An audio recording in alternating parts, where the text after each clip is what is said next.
The 2019 Chevy Equinox is all about the journey. The SUV is ready for your next adventure. There's plenty of room for you, your passengers, and your staff. Every trip should be an excuse to treat yourself. And that's possible with the 2019 Chevy Equinox. Right now it looks like I'm standing in a comfy, cozy kitchen and living area inside an apartment, but I'm actually in a common area inside the Gerard. It's a about 2-year-old residential building in Boston South End, and this is one of the amenities that all of the folks living here get to enjoy. So those are good things to keep in mind if you're looking to relocate or move to Boston.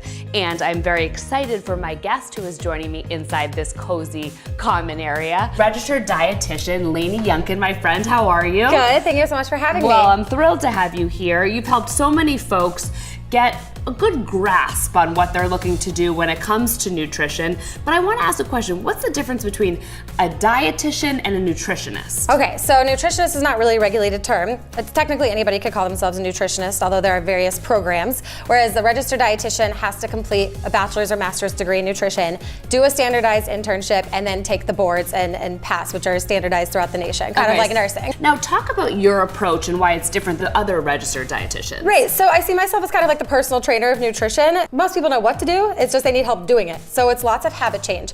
Bring them into my office or meet virtually, talk through their goals, and then give them kind of a framework for healthy eating, but provide that accountability through actually taking photos of their food.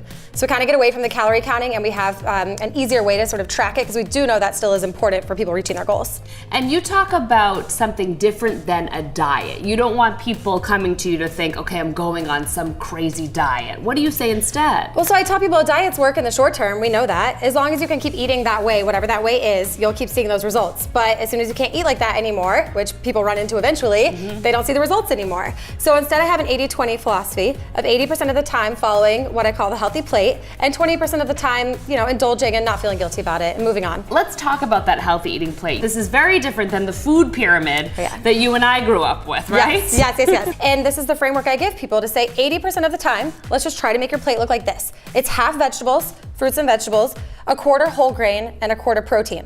And that can look like a salad or stir fry or pasta where we mix it, but we still have more veggies here, as you can see, than protein and grain. For grains, there's obviously many different options. Yes, people are scared of grains sometimes and carbs, but I like to tell people that the grain and the veggie and the fruit, they're all carbs. They're just healthy carbs. The reason they're healthier is because they've got more fiber. These whole grains, the kind of fancy ones you hear about now, quinoa, teff, farro, they're not only really high in fiber, they also have a lot of protein. I want to be able to make something in the morning, but not something that's quick and easy, but is giving me all the things that I need. So can we make a smoothie? Yeah, let's do a smoothie. Love it.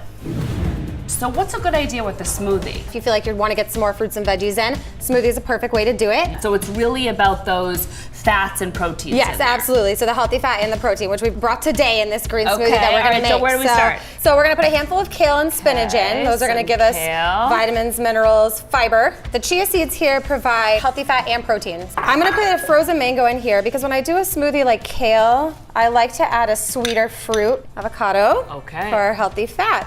People who are having different sensitivities or allergies, what do you do to help them? So it depends, of course, what the allergy is. So if you have a nut butter allergy, then we'd be choosing the avocado. If you don't like avocado, we'd be choosing the other. If you can't have dairy, we can do a coconut milk or almond milk. So it's a constant puzzle piece. It is. You're constantly picking different puzzle pieces. So you and I are in very different places right now. You are about to have another baby. I just had a baby. Yes. You don't You're feeling good? Yes, and smoothies are a good way too if you are pregnant in the first trimester when you only want, pizza and carbs and pasta.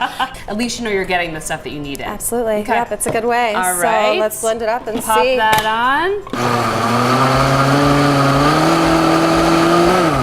Oh, it smells so good. Delicious. Okay, so Lainey, for folks who are interested in seeing you, getting a consultation, where do they find you? You can find me on my website, which is LaineyYounkin.com. I have an office in the South End at Saldair and also see clients virtually. Okay, well, you are the best. You've been super helpful to me. I wish you the best of luck with your last weeks of pregnancy.